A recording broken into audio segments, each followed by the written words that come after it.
بیٹھے ہوئے حضرات سے ملتمس ہوں کہ وہ اندر تشریف لے آئیں، اندر جگہ خالی ہے، انتہائی ادب سے گزارش ہے کہ وہ اندر تشریف لے آئیں، اندر جگہ خالی ہے تاکہ جلسے کی رونق دوبالا ہو سکے۔ علماء نے لکھا ہے کہ اگر بندہ مکہ مکرمہ میں ہو، وہاں پر اگر آندھی آئے تو انسان جو ہے وہ اپنے چہرے کو ڈھانپتا ہے، ناک کو ڈھانپتا ہے، لیکن آگے انہوں نے لکھا کہ اگر بندہ مدینے میں ہو، وہاں آندھی چل پڑے تو اپنے چہرے کو نہ ڈھانپنا، وہ اس لیے کہ مدینے کی مٹی میں بھی شفا ہے۔ مقدر مجھے لے تو جائے مدینہ، مقدر مجھے لے تو جائے مدینہ، کفے بائے اہل حرم چوم لوں گا، میں جھاڑوں گا پلکوں سے گلیاں وہاں کی، نگاہوں سے باب حرم چوم لوں گا، ثنائے حبیب خدا میں کروں گا، میرا نطق چومے گا میری زباں خود، میں نعت محمد رقم کرتے کرتے قلم اور زباں میں قلم چوم لوں گا۔ اب آپ کے سامنے تشریف لاتے ہیں ہمارے آج کے معزز مہمان عالم باعمل حضرت مولانا خالد زبیر صاحب۔ میں ان سے ملتمس ہوں کہ حضرت ہمارے سامنے اپنے ملفوظات پیش فرمائیں۔ حضرت مولانا خالد زبیر صاحب۔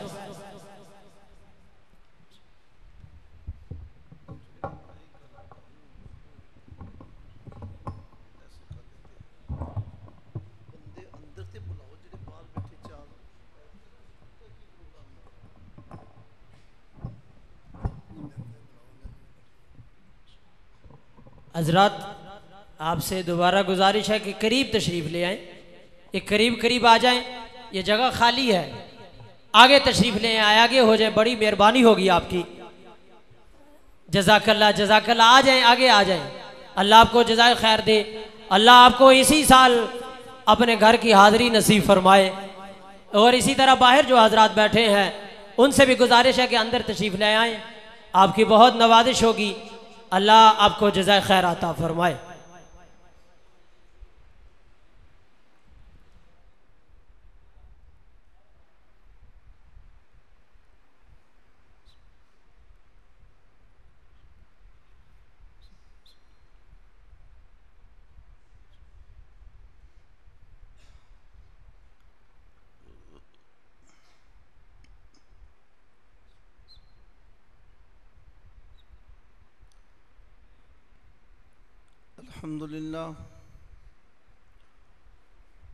الحمد لله نحمده ونستعينه ونستغفره ونؤمن به ونتوكل عليه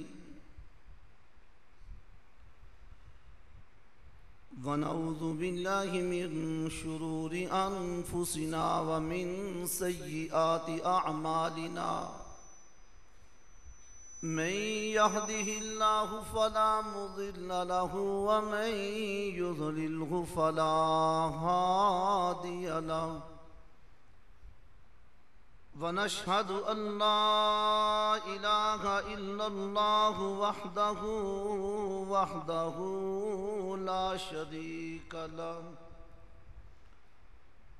لا شريك له ولا نظير له ولا وزير له ولا معين له ولا مشير له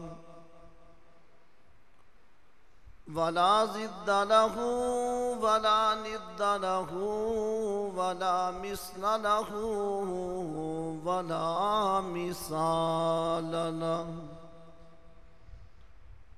ونشهد أن سيدنا وسندنا وحبيبنا وحبيب ربنا وطبيبنا وطبيب قلوبنا محمدا عبده ورسوله أرسله الله إلى كافة للناس بشيرا ونذيرا وداعيا إلى الله بإذنه وسراجا منيرا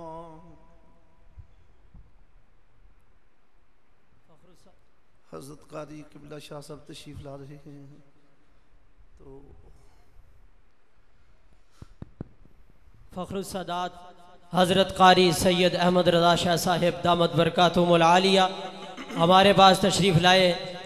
ہم ان کو اسٹیج آمد پر خوش آمدید کہتے ہیں. اللہ رب العزت حضرت قاری صاحب کا سایہ ہمارے سروں پر تا دیر سلامت رکھے. اللہ حضرت کی عمر میں برکتیں عطا فرمائے. اللہ حضرت قاری صاحب کی زندگی کو ہماری زندگیوں میں برکت نصیب فرمائے. ہم ان کو اسٹیج آمد پر خوش آمدید کہتے ہیں.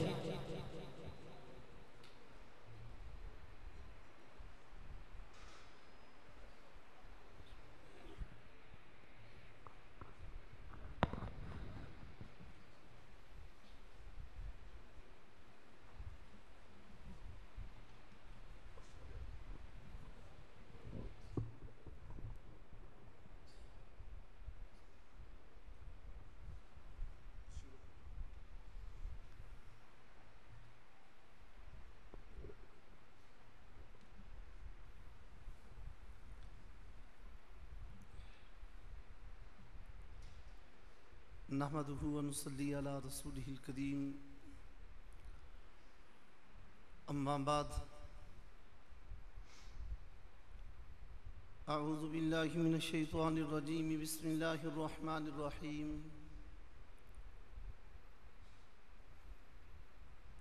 لقد من اللہ علی المؤمنین اذ بعث فیہم رسولا من انفسہم یتلو علیہم آیاتہ ویزکیہم ویعلمہم الکتاب والحکمہ وإن كانوا من قبل لفی ضلال مبین. وقال سبحانہ وتعالی فی مقام آخر: هو الذی ارسل رسولہ بالہدی ودین الحق لیظہرہ علی الدین کلہ ولو کرہ المشرکون. وقال النبی صلی اللہ علیہ وسلم: انا رسول من ادرک حیا ومن یولد بعدی. وقال النبی صلی اللہ علیہ وسلم: انا سید ولد آدم یوم القیامہ ولا فخر. وقال النبی صلی اللہ علیہ وسلم: من احب سنتی فقد احبنی ومن احبنی فکان معی فی الجنہ، او کما قال علیہ الصلاۃ والسلام. صدق اللہ وصدق رسولہ النبی الکریم، وَنَحْنُ عَلَى ذَلِكَ لَمِنَ الشَّاهِدِينَ وَالشَّاكِرِينَ وَالْحَمْدُ لِلَّهِ رَبِّ الْعَالَمِينَ.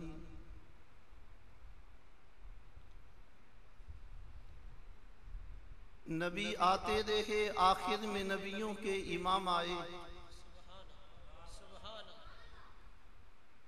نبی آتے رہے، آخر میں نبیوں کے امام آئے. وہ دنیا میں خدا کا آخری لے کر پیام آئے. وہ ہیں بے شک بشر لیکن تشہد میں اذانوں میں. وہ ہیں بے شک بشر لیکن تشہد میں اذانوں میں. جہاں دیکھو خدا کے نام کے بعد ان کا نام آئے. خدا شاہد یہ ان کی فیض صحبت کا نتیجہ تھا. خدا شاہد یہ ان کی فیض صحبت کا نتیجہ تھا. شہنشاہ گر پڑے قدموں میں جب ان کے غلام آئے. سبحان اللہ، سبحان. وہ آئے جن کے آنے کی زمانے کو ضرورت تھی. وہ آئے جن کے آنے کے لیے بے چین فطرت تھی. وہ آئے نغمائے داود میں جن کا ترانہ تھا.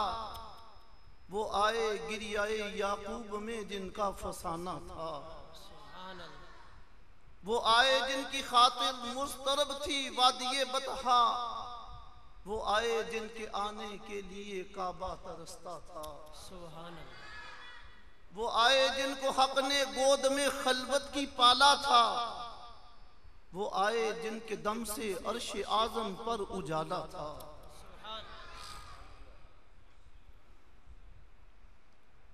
قابل سب تعظیم و تکریم استاد محترم سید السادات حضرت شاہ صاحب دامت برکاتہ العالیہ، میرے معزز بزرگوں، عزیز نوجوان ساتھیوں،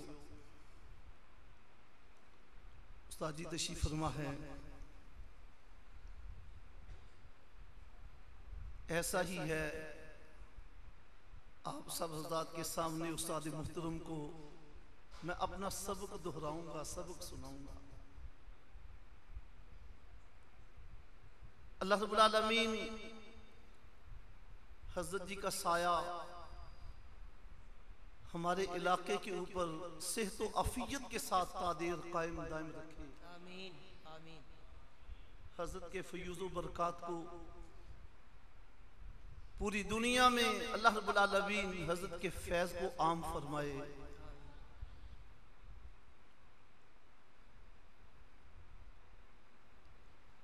جس مقام پر اخلاص و للہیت ہوا کرتا ہے، وہاں افراد کی کثرت و کمی کی اوپر توجہ نہیں ہوا کرتی۔ بڑے خطیب نعت خواں حضرات تشریف لائیں گے، میں ابتدائی طور پر چند ایک باتیں آپ کی خدمت میں عرض کروں گا کہ اللہ رب العالمین نے ہمیں اپنے محبوب صلی اللہ علیہ وسلم کی محبت میں اس مسجد میں آنے کی توفیق بخشی۔ رب تعالیٰ کملی والے کی محبت میں ہمارا جمع ہونا اپنی بارگاہ میں قبول فرما دے۔ آمین۔ اخلاص ہوگا، للہیت ہوگی، اللہ رب العالمین کو راضی کرنے کی نیت سے، ارادے سے بیٹھیں گے، کملی والے کی سیرت و کردار بیان ہوگا، اس پہ عمل کرنے کی نیت سے کہا جائے گا، سنا جائے گا۔ انشاءاللہ یہ ہمارا بیٹھنا آخرت میں نجات کا سبب بنے گا۔ استاد محترم تشریف فرما ہے، عمل چھوٹا ہو یا بڑا، انفرادی ہو یا اجتماعی، اللہ رب العالمین کی طرف سے صرف اسی عمل کے اوپر اجر ملنے والا ہے جو خالصتاً اللہ رب العالمین کی رضا کے لیے انجام دیا جاتا ہے۔ میں اپنی بات کا آغاز کرنے سے پہلے ایک مثال چھوٹی سی آپ کے سامنے عرض کروں گا۔ امام غزالی رحمہ اللہ تعالیٰ کا نام تو سب نے سنا۔ امام غزالی رحمہ اللہ تعالیٰ کا نام محمد تھا۔ ایک دوسرے بھائی تھے جن کا نام احمد تھا۔ اللہ رب العالمین نے علم فقاہت عطا کیا، فقیہ ہیں، مجدد ہیں، محدث ہیں، اللہ رب العالمین نے بڑا مقام عطا کیا۔ دوسرے بھائی انتہائی درجے کے صوفی ہیں، عبادت گزار ہیں، اور اللہ رب العالمین نے تصوف کے عالم میں ان کو بھی یہ اعزاز بخشا کہ اللہ پاک نے ان کو کشف جیسی دولت سے نوازا۔ کشف جیسی دولت۔ امام غزالی رحمہ اللہ تعالی مسجد کے امام ہیں، خطیب ہیں، لوگوں کے رہبر ہیں، رہنما ہیں، مجتہد ہیں، لوگوں کی رہنمائی کرنے والے۔ دوسرے بھائی مسجد میں تشریف لاتے ہیں لیکن امام صاحب کے پیچھے نماز ادا نہیں کرتے، نماز پڑھے بغیر چلے جاتے۔ امام محمد یعنی امام غزالی رحمہ اللہ تعالیٰ کو اس بات پہ بڑا قلق ہوا، افسوس ہوا، دکھ ہوا۔ والدہ ماجدہ کی خدمت میں جا کے عرض کیا، اماں میرا بھائی میری اقتداء میں نماز نہیں پڑھتا، لوگ ان کے اس عمل کو اس پہ مجھے تان و تشنیع کا نشانہ بناتے ہیں، اچھا تاثر قائم نہیں ہوتا، اچھا میسج نہیں جاتا۔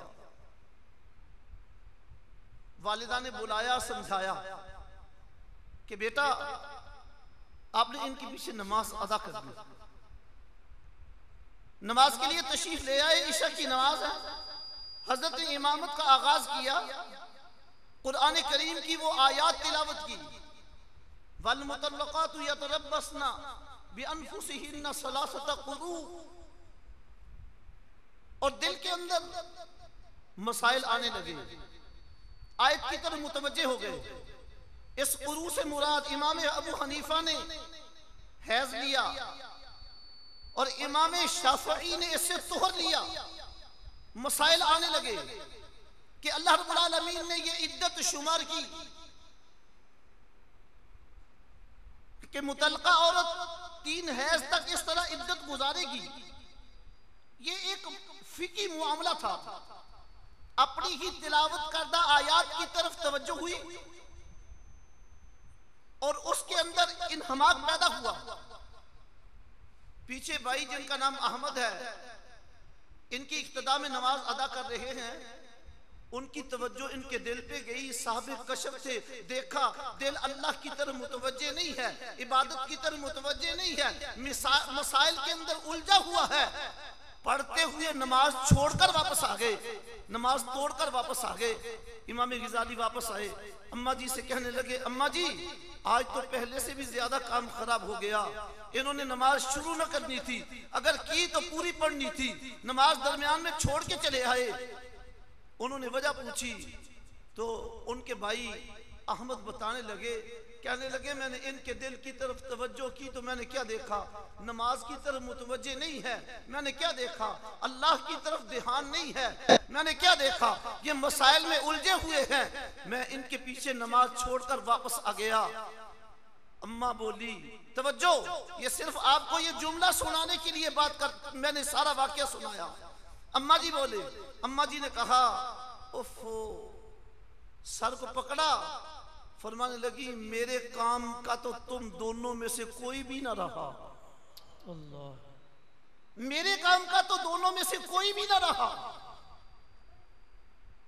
دونوں بھائیوں نے بڑے ادب کے ساتھ پوچھا, اماں جی دونوں میں سے کوئی بھی نہ رہا, اس کا کیا مطلب ہے, ہم نہیں سمجھے. فرمانے لگی اللہ کی عبادت کر رہے تھے, نماز پڑھ رہے تھے, ایک مسائل میں الجھا ہوا ہے, دوسرا اس کے دل میں الجھا ہوا ہے, تو میرے کام کا تو کوئی بھی نہ رہا. جس رب کی عبادت کر رہے تھے اس اللہ کی طرف توجہ دونوں میں سے کسی کی بھی نہ ہو سکی. اگر اللہ کی طرف توجہ کرتے تو میرے کام کے ہوتے. اللہ, جب مائیں ایسی ہوتی ہیں تو پھر اولاد اللہ رب العالمین ان کو دونوں جہانوں کی کیسی سعادتیں عطا فرماتا ہے. پھر ان کا نام پوری دنیا میں گونجا, امام غزالی کے نام سے ایسے معروف ہوئے. ایمان والو, میرے کہنے کا کچھ مقصد ہے. آنے والا خطیب ہے, آنے والا واعظ ہے, نعت خواہ ہے, ثنا خواہ ہے, وہ آپ کو خوش کرنے کے لیے اچھی اچھی باتیں کرتا رہے, معجزات بینات بیان کرتا رہے. آپ حضرات کی خوشی کے لیے اچھی اچھی باتوں کا انتخاب کر کے آپ کو خوش کرتا رہے. آپ واہ واہ سبحان اللہ اس کے نام کے نعرے لگا کے اس کو خوش کرتے رہو, تم اس کو خوش کرتے رہو, وہ تمہیں خوش کرتا رہے. پھر دونوں طبقوں میں سے اللہ کو خوش کرنے کی نیت کس نے کی ہے؟ بات وہ ہے جس میں اللہ عمل کی توفیق عطا فرماتے ہیں, اس میں کوئی شک نہیں. کملی والے کا تذکرہ ہوگا, محفل ذکر حبیب خدا ہے, حبیب خدا کا ذکر ہوگا, اللہ رب العالمین کی طرف سے رحمتوں کا نزول ہوگا, رحمتوں کا نزول ہوگا, اور ایسی رحمتیں نازل ہوں گی, ایسی رحمتیں برسیں گی, جس کے دل کا برتن سیدھا ہوگا وہ رحمتیں اس میں سما جائیں گی, اس کا سینہ پر ہو جائے گا.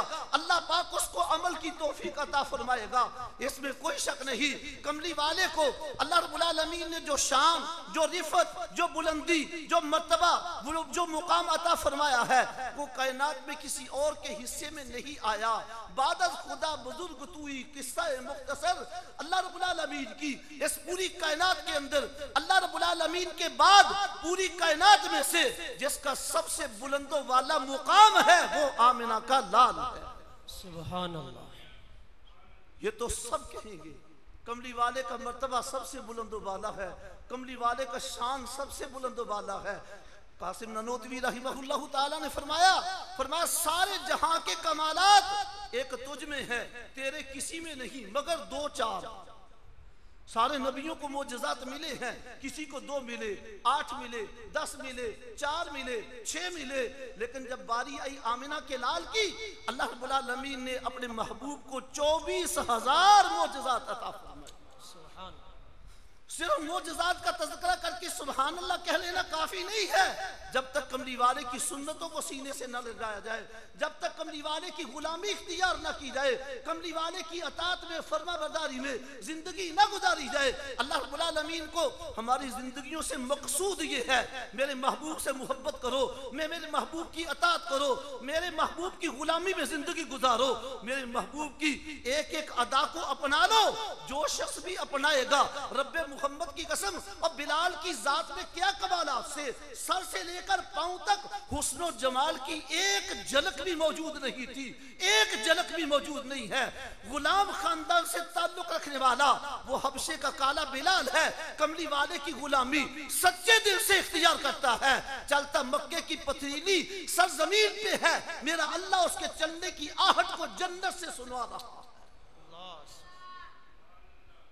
غلامی اس چیز کا نام ہے، یہ اطاعت، یہ فرما برداری ہمیں اصحاب پیغمبر نے کر کے دکھائی ہے، جیسی انہوں نے کر کے دکھائی ایسی کون کرے گا۔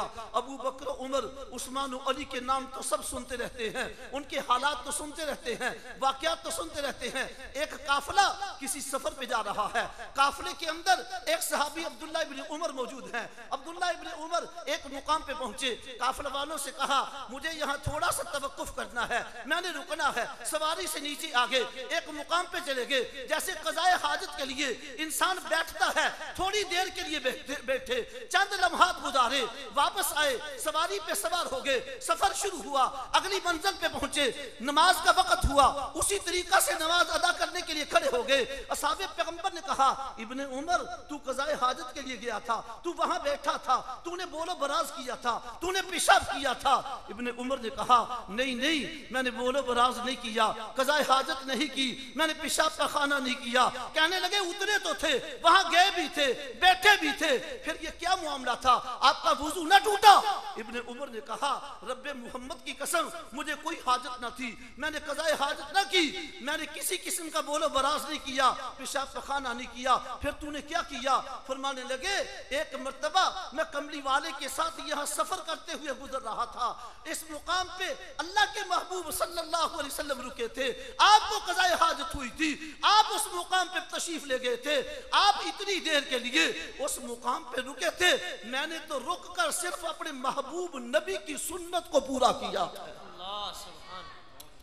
ایک ایک بات ایسی اپنا کے دکھا دی، ایک ایک قدم ایسے اٹھا کے دکھا دیا۔